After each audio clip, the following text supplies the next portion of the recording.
Bismillahirrahmanirrahim. Alhamdulillahi rabbil alamin wassalatu wassalamu ala rasuli rabbil alamin nabiyyina wa habibina wa qudwatina Muhammad ibn Abdullah wa ala alihi wa sahbihi wa man walah, amma ba'du. Alhamdulillah, para jemaah sekalian, kita teruskan bicara kita dalam kitab Hikayatun Fiqhiyatun, hikayat fiqh. Jadi sambil kita berhikayat, kita juga belajar ambil fawaid fiqhiyah. Kisah kita pada kali ini, dua orang sahabat solat malam, seorang baca perlahan, seorang lagi baca kuat. Apa jadi dua orang sahabat ini diberi taujihat ataupun bimbingan oleh Nabi sallallahu alaihi wasallam untuk membetulkan keadaan, bukan salah, lakukan yang lebih baik, insya-Allah. Hadis ini diriwayat oleh an Abi Qatadah. Abu Qatadah, kita dah dengar dah nama dia gitu sekali. Abu Qatadah Al-Ansari, nama dia Al-Harith bin Rib'i. Al-Harith bin Rib'i, gelaran dia Abu Qatadah radhiyallahu anhu, anna an-nabiy sallallahu alaihi wasallam kharaja lailatan. Nabi kita keluar satu malam, dia keluar daripada rumah dia, duduk jalan. Dalam bahasa kita panggil tafaqqudil ahwal, nak tengok suasana yang berlaku dalam masyarakat. Mungkin ada orang sakit ke, ada apa-apa masyarakat, maka Nabi kita berjalan nak pergi tengok. Fa iza huwa bi Abi Bakrin yusalli.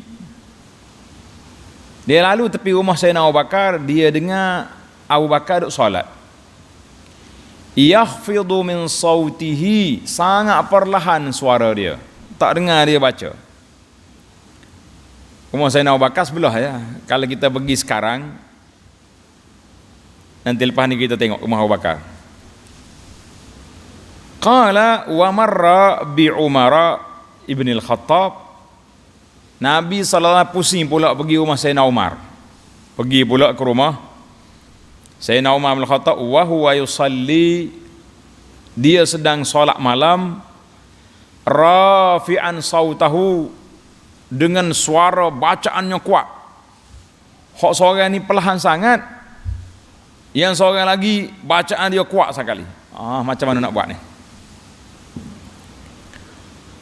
Qala, kata Abu Qatadah radhiyallahu anhu, falamma ijtama'a indan nabiy sallallahu alaihi wasallam, Nabi tak tegur lah malam tu, dia lalu ya. Bila mereka berkumpul dekat Nabi sallallahu alaihi wasallam, mungkin besoknya berkumpul ramai-ramai, Sayyidina Abu Bakar ada, Umar ada, biasa dah. Dalam majlis Nabi sallallahu alaihi wasallam ni jarang tak ada dua orang ni, Abu Bakar, Umar. Seringkali kalau kita baca dalam kisah, kuntu ana, aku, Abu Bakar, Umar. Aku, inilah rutin perjalanan hidup Nabi sallallahu alaihi wasallam dengan dua sahabat yang setia ini. Bila berhimpun, qala an-nabiy sallallahu alaihi wasallam, ya Abu Bakrin. Nabi tanya, "Hei Abu Bakar, marartu bika wa anta tusalli takhfidu sautak." Aku lalu tepi rumahmu, bunyimu duk solat tapi tak dengar suara, tak dengar bacaanmu. Mana bunyi perlahan sangat, bunyi orang duk baca Quran. Bila Nabi tanya, qala Abu Bakrin, Abu Bakar pun jawab, asma'tu man najaitu, Allahu Akbar. Ya Rasulullah, saya telah memperdengarkan mereka yang saya bermunajat dengan dia. Mana suara saya ni Allah dengar dah, itu maksud dia. Saya perlahan pun saya bercakap dengan Allah, Allah Ta'ala dengar. Betul lah, tak ada salah kan. Qala Abu Qatadah wa qala li Umar. Nabi sallallahu alaihi wasallam pula tanya Sayyidina Umar, Umar, marartu bika wa anta tusalli rafi'an sautak. Umar, aku lalu kat rumahmu dengar mu duk solat baca suara kuat. Faqala Umar kata apa? Ya Rasulullah, uqizul wasnan wa atrudus syaitan. Allah, tidak dijawab. Saya nak mengejutkan orang yang mengantuk. Siapa dia mula mengantuk, dengar suara aku baca ni hilang mengantuk. Wa atrudus syaitan, syaitan mari nak kacau aku, nak waswaskan kita ni, nak suruh ulik kita tidur, aku baca kuat, lari syaitan. Aku nak halau syaitan. Macam mana kita? Kita nak munajat pelan-pelan ke kita nak halau syaitan macam Umar? Zadal Hasanu, rawi hadis ni nama dia Al-Hasan bin Sabbah. Setelah Nabi sallallahu mendengar jawapan dua sahabat ini yang berbeza cara bacaannya, faqala an-nabiy sallallahu alaihi wasallam ya Abu Bakrin irfa' min sautika syai'an. Abu Bakar, eloknya mengkuatkan sikit suaramu biar orang lain boleh dengar juga bacaan. Taklah kuat sangat sampai mengganggu jiran-jiran, tapi orang nak dengar boleh dengar. Wa qala li Umar ikhfid min sautika syai'an. Umar, mu slow sikit suaramu tu. Sampai mereka budak nak tidur sebelah rumah pun kuat terganggu takut.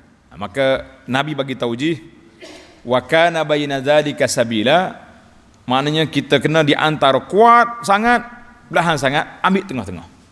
Biar kita dengar, orang lain pun boleh dengar siapa yang nak mendengar. Tapi jangan kuat sangat sampai mereka orang nak tidur sebelah rumah mengganggu, tak boleh.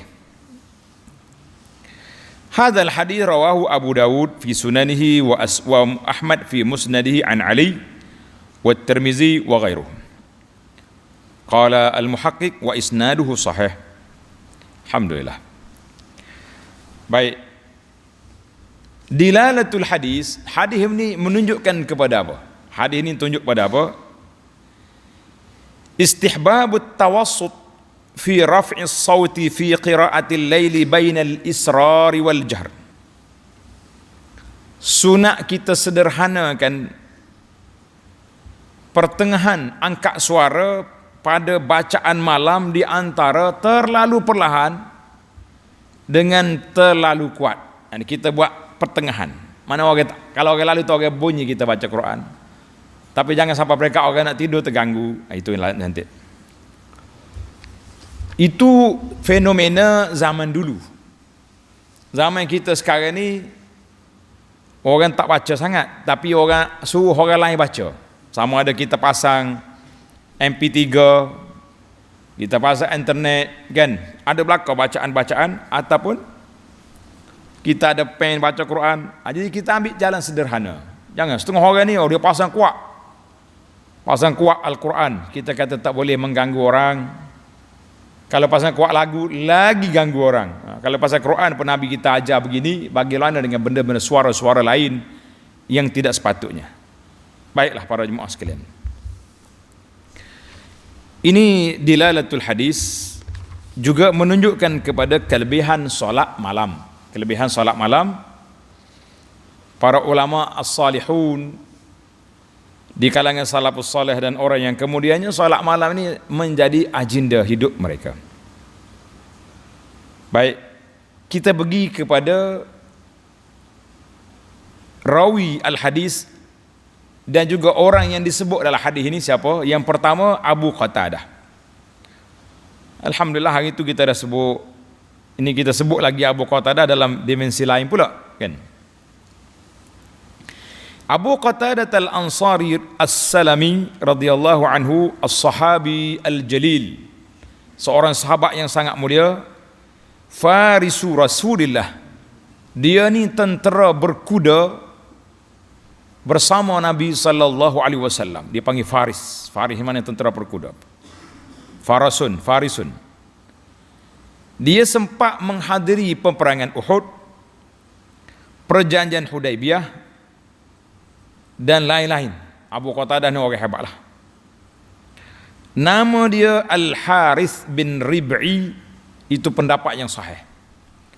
Ada orang kata nama dia Nu'man, ada kata nama dia Amru. Jadi kita ambil yang pertama, Al-Harith bin Rib'i, gelarannya Abu Qatadah.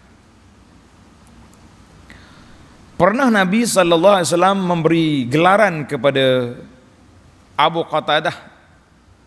Nabi kata khairu fursanina Abu Qatadah. Sebaik-baik tentera berkuda kita Abu Qatadah. Wa khairi rijalatina Salamah bin al-Aqwa. Sebaik-baik tentera yang berjalan kaki, siapa dia? Salamah ibn Aqwa. Mana Nabi bagi gelaran ataupun dia panggil mangkap, bagi sijil penghargaan. Allahu akbar. Satu hari kata Abu Qatadah, aku sedang duk basuh kepala aku.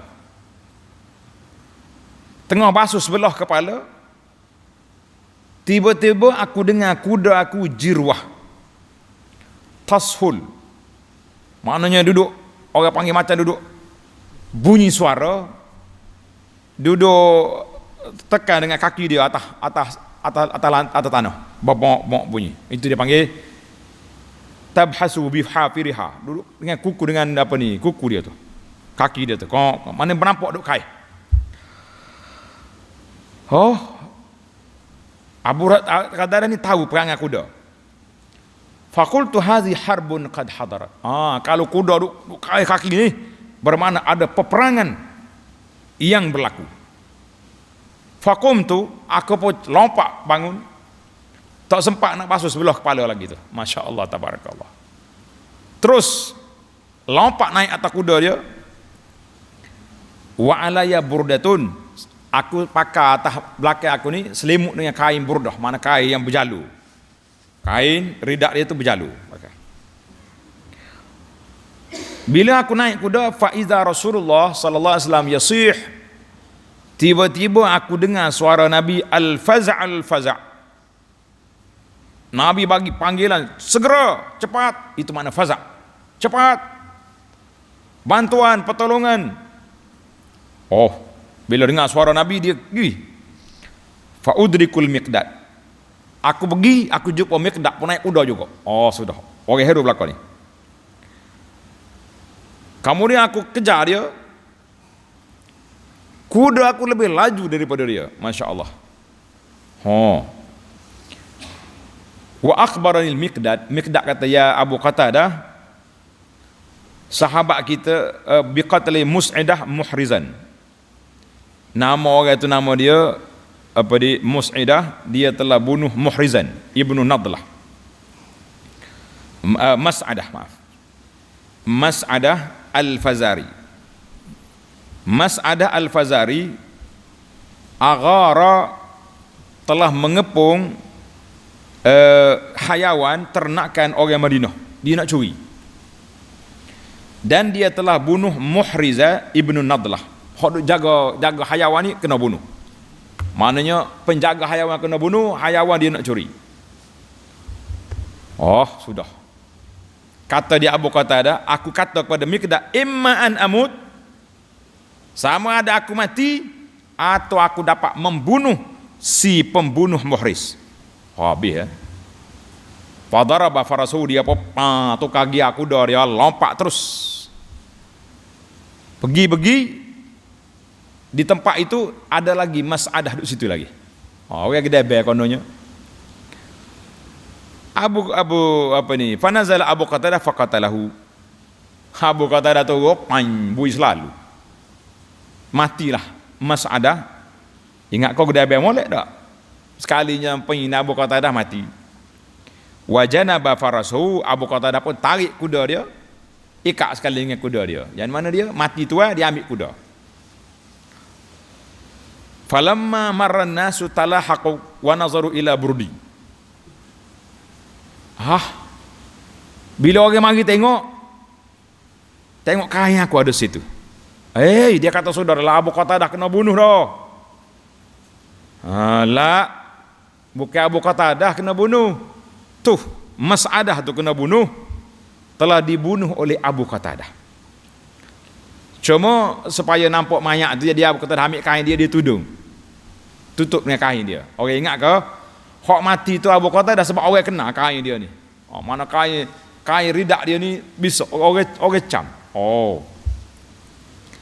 Maka Nabi pun biarkan Abu Qatadah faqallu bainahu baina salabihi wa farasihi. Dia ambil barang-barang Mas'adah dan kuda dia tarik pergi. Bila Nabi jumpa dengan Abu Qatadah, qala Allahumma barik lahu fi sya'rihi wa basharihi aflaha wajhak. Oh, tengok Nabi kita doa, Allah Taala berkatilah mu, hei Abu Qatadah, kulitmu, bulumu, rambutmu semua. Sebab apa? Dia tak sempat nak mandi sebelah kepala tadi sebab lalu laju. Tidak kata dia sikat rambut, mandi pun tak ada sudah. Sebab kuda dia isyarat ada peperangan, orang panggil ada emergency. Kemudian dia tengok di muka Abu Qatadah ni ada benda. Nabi tanya, "Mau bunuh Mas'adah?" Qala na'am. Qultu na'am. Ya, saya Rasulullah bunuh dia. Nabi kata, apa kena mukamu? Luka ni. Kena apa di mukamu? Oh, dia kata sahmun rumitu bihi. Kena anak panah. Mana sebelum dia sempat bunuh Mas'adah tu, sempat kawan ni panah dia, kena luka di muka. Masya Allah. Nabi kata, udnum ini, mari dekat. Abu Qatadah pergi dekat Nabi SAW. Fabasaqa alaihi, Nabi kita ludah. Tuf, cukuplah. Air liur Nabi itu penawar, ubat yang paling mujarab sekali. Kata Abu Qatadah, sembuh terus, tak ada luka, tak ada nanah, tak ada apa, siap. Maka Nabi kita SAW beri kuda dengan barang-barang Mas'adah itu kepada Abu Qatadah kerana dia yang membunuh kawan tu. Alhamdulillah. Abu Qatadah mati di Madinah mengikut riwayat yang sahih tahun 54 ketika umur dia 72 tahun. Umur dia 72 tahun. Tamatlah kita rawi utama hadis ini yang menceritakan peristiwa ini. Kemudian kita pergi pada tuan cerita. Siapa dia tuan cerita? Yang pertama Sayyidina Abu Bakar. Abu Bakar As-Siddiq radhiyallahu anhu, kita dah bincang dulu, nama dia Abdullah bin Uthman bin Abi Quhafah, kan. Dia telah menjadi khalifah Nabi, bapa mertua Nabi, kawan setia dia, sahabat seperjuangan, sahabat berhijrah, orang yang paling disayangi oleh Nabi sallallahu alaihi wasallam. Bagaimana rupa Abu Bakar? Tengok. Abu Bakar kana nahifan. Allahu Akbar. Kurus sangat tuannya. Oh. Kurus, tidak kata gemuk lah, kurus ya. Muka dia kurus. Ma'ruqul wajhi, tak ada daging muka dia ni. Kurus dia tu, siapa perangkat illa yastamsik. Kalau dia ikat pinggang tak lekat. Kurus sangat. Allahu Akbar. Dan sifat Abu Bakar bila dia baca Quran, menangis dia. Ghazirud dam'i, seorang yang cukup lembut hati dia, mudah menangis.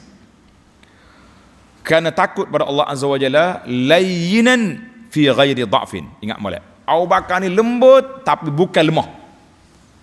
Kita lain. Oh, dia tu lembut tu, tapi lemah pula lah. Dia ni bukan lemah. Orang yang kuat semangat tapi lembut. Tidak kata orang kelih dia tu nampak gede bekin lah. Biasa. Orang tengok dia tu, orang tak takut. Bila dia baca Quran, dia akan menangis. Kerana itu puak-puak kafir Mekah bimbang sangat kalau Abu Bakar baca Quran waktu malam. Dia takut anak-anak dia, isteri dia lalu dekat rumah Abu Bakar, dia dengar Abu Bakar baca Quran, budak-budak ni akan terpengaruh dengan baca Abu Bakar. Dia marah, Abu Bakar jangan baca kuat. Dan apabila dia bercakap dengan Nabi sallallahu alaihi wasallam, sampai hampir suara dia tak dengar. Maknanya perlahan dia bercakap. Berlembut sangat dia, ihtiraman li Rasulillah sallallahu alaihi wasallam, sangat-sangat menghormati Nabi sallallahu alaihi wasallam. Maka Abu Bakar telah baca Quran dengan begitu dia bercakap dengan Nabi menghormati sangat, cakap pelan sangat. Seorang yang wara, seorang yang cukuplah Sayyidina Abu Bakar ni orang yang kenal belakang dah, sifat dia wara, baik. Wafatnya Sayyidina Abu Bakar pada di antara Maghrib dengan Isya, thamani layanin baqi min Jumadil Akhirah. Dia kata 8 hari lagi nak habis apa dia? Jumad al-Akhirah tahun 13 Hijrah. Umur dia 63 tahun. Dia telah berwasiat supaya memandikan dia, isteri dia Asma mandi dia sendiri. Kita boleh wasiat. Kalau saya mati suruh awak mandi ya. Alhamdulillah kubur dia telah dikebumikan, disemadikan di sebelah Nabi SAW dalam rumah anak dia Aisyah. Sayyidina Umar jadi imam solat dia di antara kubur dengan mimbar. Yang turun dalam kubur dia anak dia Abdul Rahman, Sayyidina Umar sendiri, Osman dan Talhah bin Ubaidillah. Itu Sayyidina Abu Bakar. Gaya Sayyidina Abu Bakar baca Quran perlahan. Nabi kata Abu Bakar, irfa' saut, angkat sikit suara. Umar pula macam mana? Tengok. Umar ibn al-Khattab, Amirul Mukminin, bukan Umar al-Khattab, kita kena ingat Umar bin al-Khattab. Al-Khattab nama ayah dia. Macam Abu Bakar As-Siddiq, lain. Itu sifat dia. Abu Bakar As-Siddiq seorang yang sangat benar, tapi Umar bukan al-Khattab. Umar bin Al-Khattab. Al-Khattab tu nama bapak dia. Gelaran dia Abu Hafsin. Abu Hafsin itu gelaran dia. Sayyidina Umar adalah merupakan khalifah Islam yang kedua, khalifah Nabi yang kedua selepas Abu Bakar. Satu hari anak tanya pelajar-pelajar kita, bukan budak pasti ni, pelajar yang peringkat tinggi sikit dah. Kata Khulafaur Rasyidin siapa? Dia kata sahabat Nabi. Kata memang sahabat Nabi, tapi istilah Khulafaur Rasyidin siapa? Kita kena ingatlah tuan-tuan, jangan lupa Khulafaur Rasyidin, enggak khalifah yang 4 ni lah, Abu Bakar, Umar, Osman, Ali radhiyallahu anhu, itu dia panggil Khulafaur Rasyidin. Ada setengah ulama dia sambung dengan Umar bin Abdul Aziz, dia kata ni yang kelima. Kita kata tak apalah, sebab dia tidak taraf sahabat seperti sahabat yang lain, tapi pemerintahan dia boleh duduk di bawah kategori Khulafaur Rasyidin. Maka Sayyidina Umar tabiat dia berbeza jauh dengan Abu Bakar. Abu Bakarnya kurusnya, lembutnya, tapi Umar kasar. Quwwatan fi jasadihi. Jaga. Umar ni besar tubuh dia. Kita nak macam Abu Bakar. Abu Bakar kecil, kurus. Sayyidina Umar ni sihat. Salabat mantap dari sudut apa dia punya sikap dia, sikap yang tegas. Tak ada orang berani nak main dia. Tubuhnya kuat, sikapnya tegas. Dan Sayyidina Umar di peringkat awal Islam backing sangat. Backing Sayyidina Umar ni, bila dia masuk Islam, dia pula backing dengan orang kafir. Dia membela Islam pula. Kalau diberi pilih di antara yang ringan dengan berat, dia suka hak berat. Itu Umar.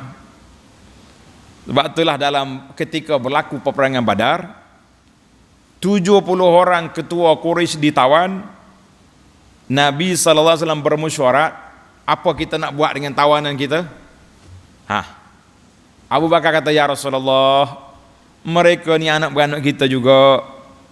Kalau kita beriakan mereka hidup, insya-Allah mereka masuk Islam. Habis kita ambil tebusan. Siapa nak lepas diri bayar.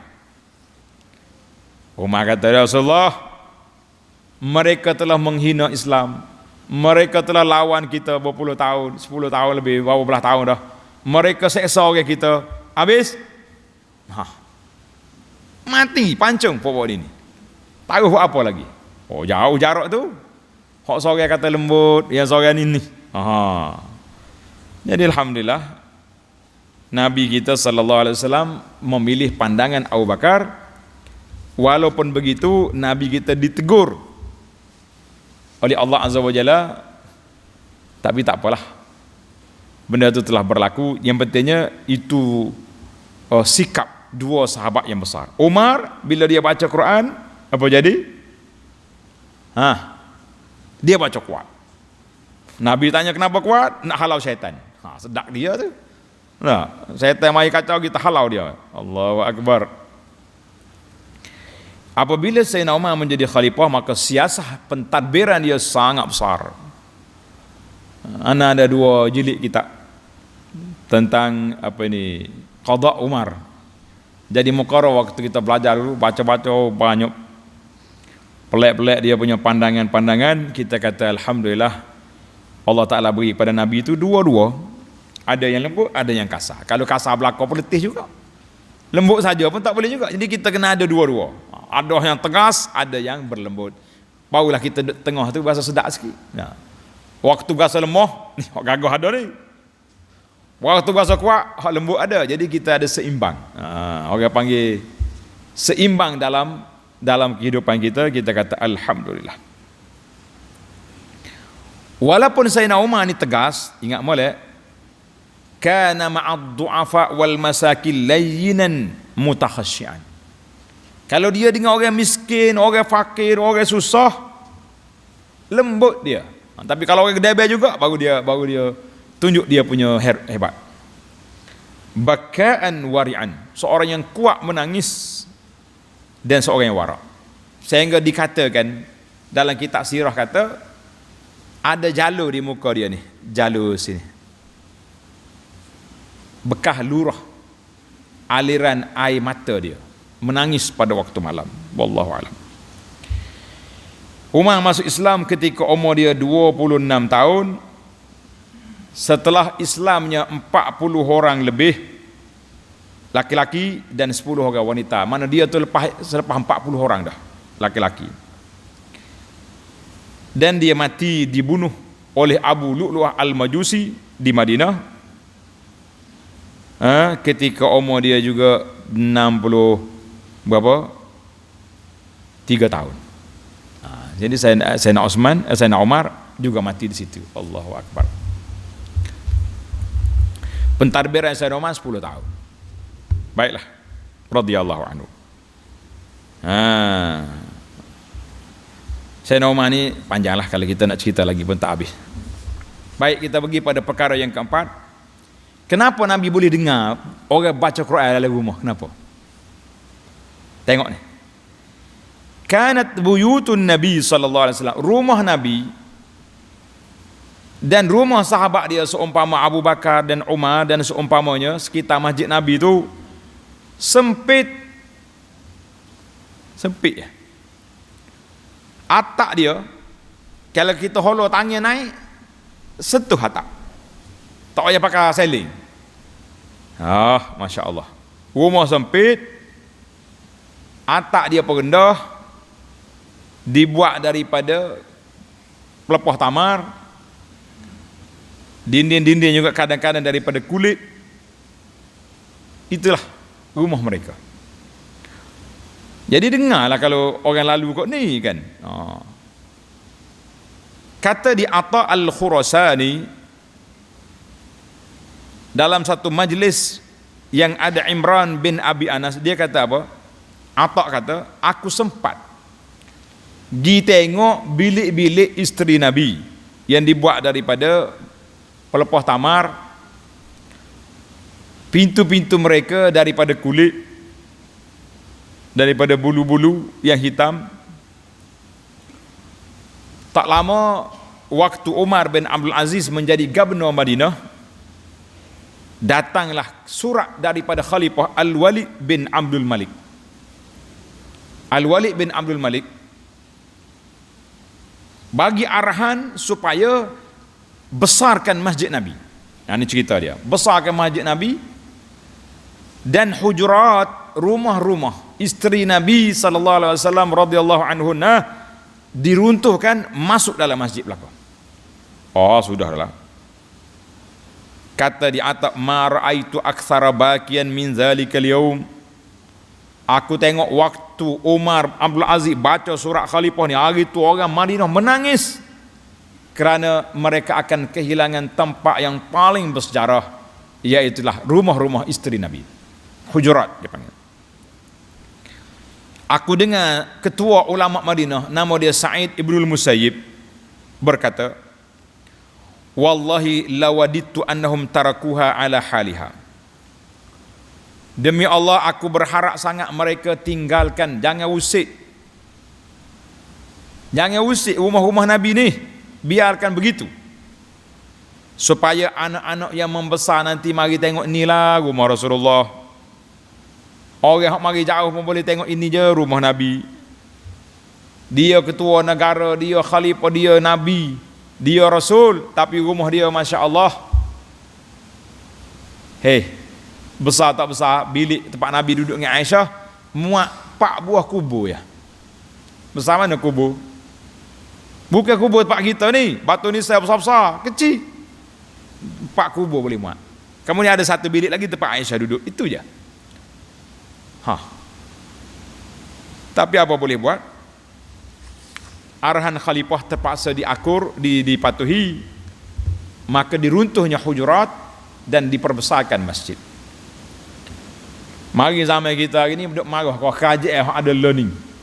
Meruntuh ke tempat sejarah dak yang terawal mengikut dalam buku sejarah kata sekitar tahun 90 berlakunya peristiwa itu.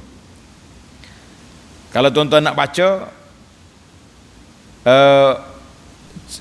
sejarah rumah Nabi ni, ada anak tulis dalam buku yang anak tulis itu Sejarah Madinah, di bawah tajuk Madinah Munawwarah, Kelebihan dan Sejarah. Cari buku tu, ada dalam tu kita tulis cerita-cerita pembesaran masjid Nabi dan hujurat diruntuhkan.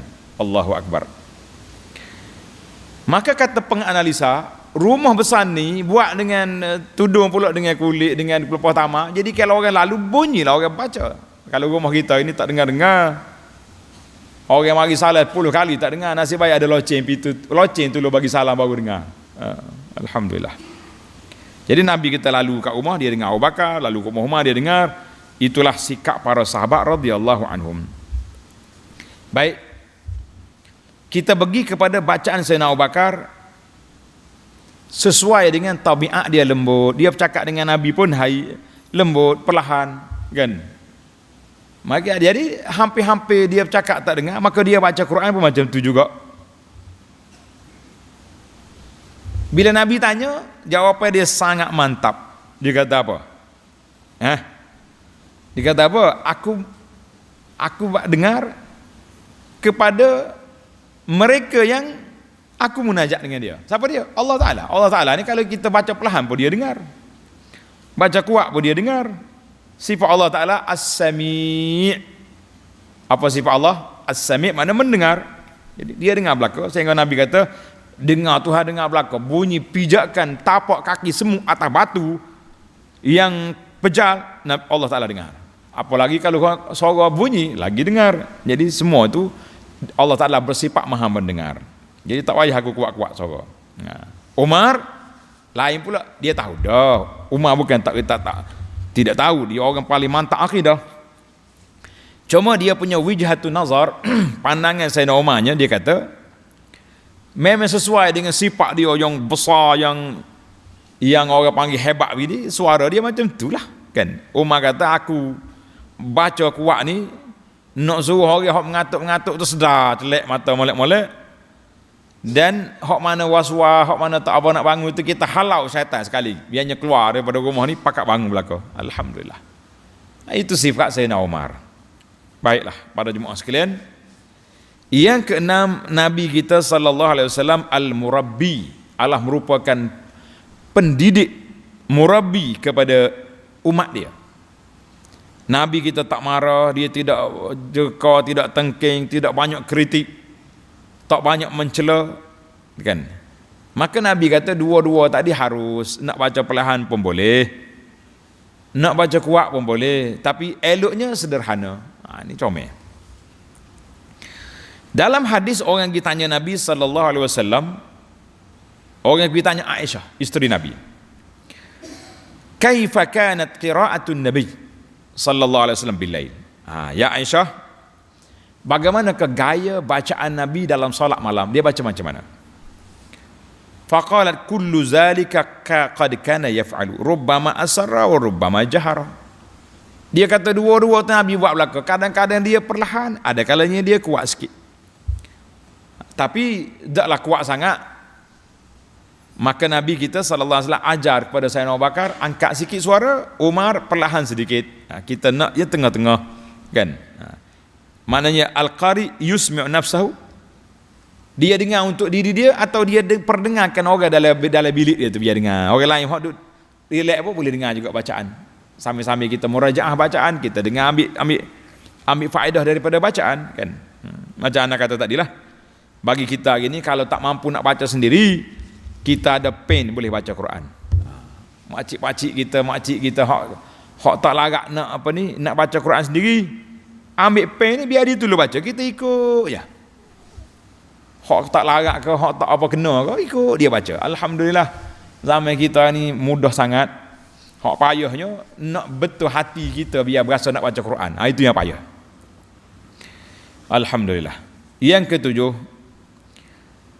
cerita ini mengajar kepada kita supaya bersifat al-wasatiyah wal-i'tidal. Bersikap sederhana dan pertengahan. Jangan duduk baik kuat sangat dan jangan perlahan sangat sampai tak dengar. Sama jugalah. Allah kata apa ni? Supaya kita duduk dalam suasana innad dina yusrun, agama itu mudah. Jangan kita mayah-mayahkan agama. Satu lagi yang ana rasa perlu kita ambil perhatian di sini, ana duk perhati tengok sebahagian daripada imam-imam kita ni. Lepas solat waktu zikir lepas solat tu macam juta orang dalam masjid dia ada. Dah lah minggu kuat. Lawan derah pula. Kita kata lah, itu tidak sunnah. Sunnah nabinya lepas pada solat nak bunyi suara astagfirullah, astagfirullah, astagfirullah. Lepas tu masing-masing baca. Itu yang ada. Jadi sebab itulah para ulama di antaranya Imam Syafi'i sendiri dan ulama mazhab Syafi'i kata disunatkan bagi imam tu angkat suara sedikit kalau dia nak ajar makmum zikir lepas solat. Wa iza ta'allamu asarra. Ni dalam kitab nak tulis, dalam kitab zikir lepas solat ni saya ada tulis, apabila mereka sudah pandai, bila mereka dah reti dah baca, perlahanlah. Ni. Berkata Al-Khatib Asy-Syarbini rahimahullah dalam kitab dia Mughnil Muhtab, wa yusannul israru bidzikri wad du'a. Dan disunatkan supaya perlahankan zikir dan doa lepas solat. Illa an yakuna imaman yuridu ta'limal ma'mumin, kecuali imam yang nak ajar makmum. Makmum dia tak reti zikir, baru masuk Islam, baru belajar, kita ajar. Maka dia kuatkan sikit suara, fa idza ta'allamu asara. Bila dia belajar, perlahanlah. Sebab itulah di antara agenda yang ana tulis buku zikir lepas solat. Dan kita buat lagi risalah zikir lepas solat ni, tujuannya untuk apa? Supaya semua makmum kita ni belajar. Akhirnya lepas solat kita tak payah zikir kuat-kuat, masing-masing bawa diri astagfirullah, astagfirullah, astagfirullah, Allahumma antas salam. Itulah sunnah yang diajar oleh Nabi sallallahu alaihi wasallam, dan juga dalam kitab fiqh kita mazhab Syafi'i juga meletakkan sedemikian. Ingatlah mazhab Syafi'i ajar pada kita supaya perlahankan bacaan, kecuali kalau nak mengajar. Imam kata kita nak ajar ni, berapa puluh tahun nak ajar. Budak mengaji pasti pun setahun je. Tak akanlah kita sampai 40 tahun jadi imam, 40 tahun nak ajar orang. Tak. Kena ada limit. Awak mari 3 hari duduk sini, saya ajar, lepas tu hari yang keempat sendiri dia baca. Sebab kita tak ajar masalahnya. Jadi budaya nak zikir kuat-kuat tu. Ajarnya tidak, maka tak jadi. Baiklah. Yang ke-8, di antara tajuk perbincangan kita di sini, bagaimana Nabi sallallahu alaihi wasallam sangat mengambil berat dan bersemangat sekali untuk mendidik sahabat-sahabat dia, sebagaimana yang berlaku kepada Sayyidina Abu Bakar dengan Umar. Dulu kita bincang tentang Muaz, panjangkan bacaan. Nabi kata, afatan anta ya Muaz, mu nak jadi ahli fitnah ke Muaz? Baca panjang-panjang ni, orang lain ada kerja. Abu Mas'ud pukul gulam dia, budak pembantu dia. Nabi tengok, Nabi kata, ya Abu Mas'ud, annallaha aqdaru alaika minka ala hazal ghulam. Allah Ta'ala lebih berkuasa ke atasmu daripada kuasamu kepada budak ni. Mana Nabi kita sentiasa mendidik, sentiasa mengajar umat dia supaya jadi baik.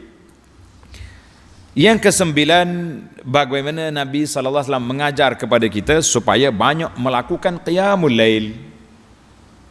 Muslimin dan muslimat, kita ingat qiyamul lail ni bukannya payah. Ada setengah masyarakat ni dia tak faham. Dia kata dia qiyamul lail lepas solat Isya selalu. Lepas maya Isya, lepas tu dia maya sunat lepas Isya ba'diyah, kemudian dia pun maya witir 1 rakaat. Buat apa? Kenapa tak bangun akhir malam? Dia kata bangun pula nanti dia solat tahajud. Kita kata terbalik itu. Solat witir yang sunnahnya kita jadikan dia di akhir malam. Sebelum subuh itu witir.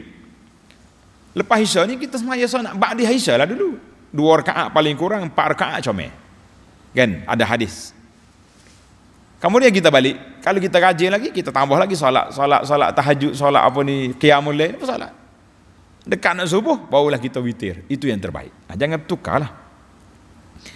Maka Nabi SAW pernah dia pergi ke rumah anak dia Ali dengan Fatimah. Nabi kata, ala tusalliyan. Ingat kita dah sebut dulu dalam sirian dulu. Nabi bagi taujih pada anak dia, hei bangun salat 2 anakku. Nabi puji Abdullah bin Umar. Nabi kata, ni'mar rajulu Abdullah law kana yusalli minal lail. Sebaik-baik laki-laki itu Abdullah kalau dia bangun solat pada waktu malam. Tapi kalau tak bangun tak jadi baik. Allahu Akbar. Nabi pernah kata kepada Abdullah bin Amru, ya Abdullah la takun mislu fulan. Mu jangan jadi macam orang itu. Kana yaqum minal lail fataraka. Dulu dia bangun solat malam, sekarang ni tak bangun. Nabi kata jangan jadi seperti dia. Jadi banyak hadis-hadis yang mengajar kepada kita solat malam.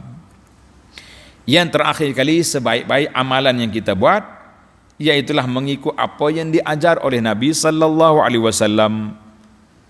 Yang perkara yang tidak baik mereka-reka di dalam perkara ibadat. Dan baiklah, oleh kerana kita nak jadi orang baik dalam masalah ibadat, kita ikutlah apa yang diajar oleh Nabi sallallahu alaihi wasallam. Tamatlah cerita kita. InsyaAllah kita masuk lagi dalam hikayat yang akan datang, yang seterusnya insyaAllah yang ke-33.